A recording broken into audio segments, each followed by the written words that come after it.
Rajendra Singh Maculam.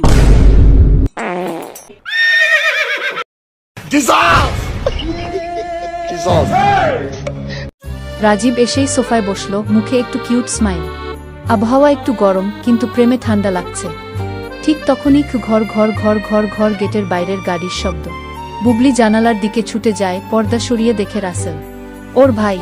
Bubly প্রায় লাফিয়ে উঠল, ও মারে, ভাইরা চলে এসেছে। রাজীব হতভম্ব, কি হঠাৎ করেই? চুপ করো, চলো লুকুতে হবে, বলে বুবলি টেনে হিঁচড়ে রাজীবকে পর্দার পেছনে ঢুকিয়ে দিল।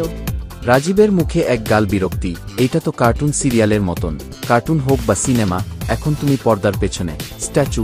ততক্ষণে রাসেল দরজায় কড়া নাড়ছে।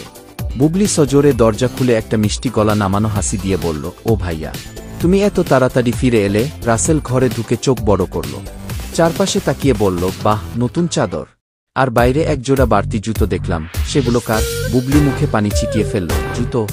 ওহ, ওটা তো মানে সেলসম্যানের। জল ফিল্টারের লোক এসেছিল। রাসেল ভ্রুকুচকে বলল, জল ফিল্টার চেক করতে এসে জুতো খুলে বাইরে রেখে গেল। বুবলি এক ঢোক পানি খেল। হ্যাঁ, এখনকার সেলসম্যানরা খুবই ভদ্র, পরিষ্কার পরিচ্ছন্ন। ততক্ষণে রাসেল ঘর তন্ন তন্ন করে খুঁজছে, রান্নাঘর, বাথরুম, আলমারি, এমনকি ফ্রিজের দিকেও তাকাচ্ছে। এই তো দেখ, কেউ নেই বললাম না, বুবলি এমনভাবে বলল যেন পবিত্র গঙ্গা থেকে স্নান করে এসেছে। রাসেল এবার সোফার দিকে গেল, নিচু হয়ে উকি দিতেই এক জোড়া পা।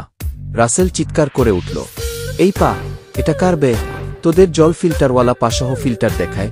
বুবলি এক লাফে এগিয়ে এসে বলল, না না ভাইয়া, তুমি হ্যালুসিনেশন দেখছ।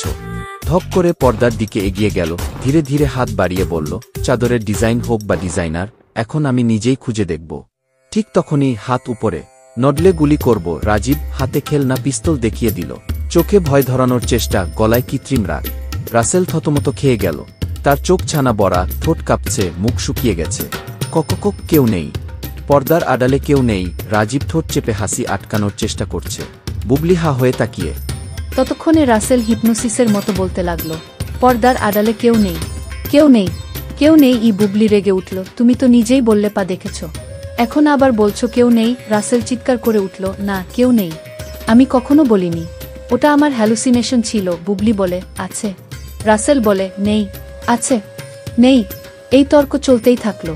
রাজীব আবার ধীরে ধীরে পর্দার আড়ালে ঢুকে পড়ল, পিস্তল গুটিয়ে রেখে হাসতে লাগল।